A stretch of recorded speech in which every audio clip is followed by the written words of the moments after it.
Mungkin banyak yang berharap dan berdoa agar jaksa juga mengajukan kasasi dalam kasus Nikita Mirzani dan Ismail Marzuki.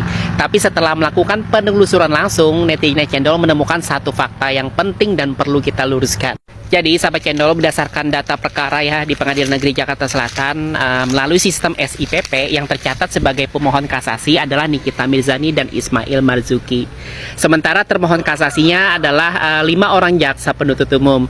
Artinya sampai di titik ini tidak ditemukan bahwa jaksa sebagai pihak yang mengajukan kasasi ya, berbeda dengan tahap banding sebelumnya, di mana posisi para pihak bisa saling berhadapan sebagai pemohon dan termohon. Nah, secara administrasi dan fakta persidangan, ini memberikan gambaran bahwa upaya kasasi kemungkinan besar hanya ditempuh oleh pihak terdakwa ya, baik Nikita Mirzani ataupun Ismail Marzuki.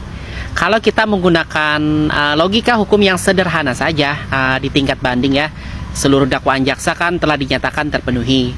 Putusan diperberat, kemudian pasal yang didakwakan dinilai terbukti. Jadi ya wajar banget kalau misalnya jaksa tidak mengajukan kasasi. Jadi dalam kondisi seperti itu memang tidak ada urgensi lagi ya yang rasional bagi jaksa untuk mengajukan kasasi. Karena posisi mereka memang secara hukum sudah dikabulkan. Justru langkah yang paling masuk akal adalah bertahan sebagai termohon dan menunggu penilaian Mahkamah Agung. Makanya aneh ketika muncul narasi bahwa jaksa berharap kasasi dikabulkan. Penting untuk dipahami konteksnya, sahabat Cendol.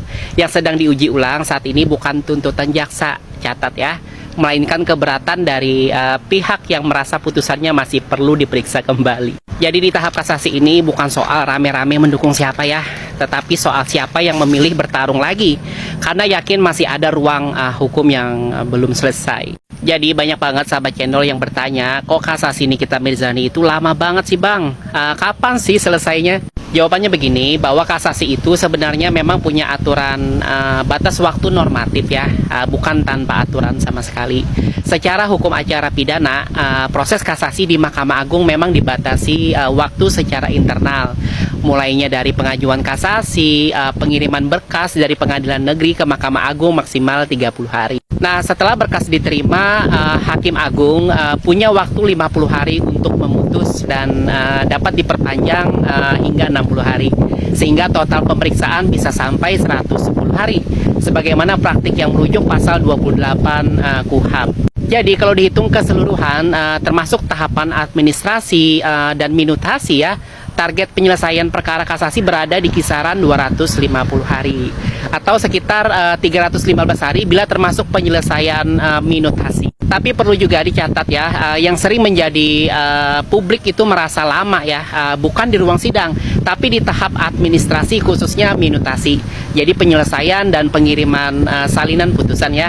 Nah, di tahap inilah dalam praktik sering banget terjadi keterlambatan. Jadi kalau hari ini putusan kasasi Nikita Mirzani dan Ismail Marzuki belum dibacakan, itu tidak otomatis berarti melanggar aturan ya, tetapi menunjukkan bahwa prosesnya masih berjalan dalam koridor yang secara normatif memang diberi ruang waktu. Jadi kesimpulannya, secara aturan ada target waktu, secara praktik bisa bergeser karena kompleksitas dan administrasi. Dan selama putusan belum dibacakan, perkara ini masih sah disebut sebagai proses hukum yang berjalan. Itulah sebabnya menilai hasil sebelum waktunya, apalagi memastikan menang atau kalah, justru bertentangan dengan logika hukum itu sendiri.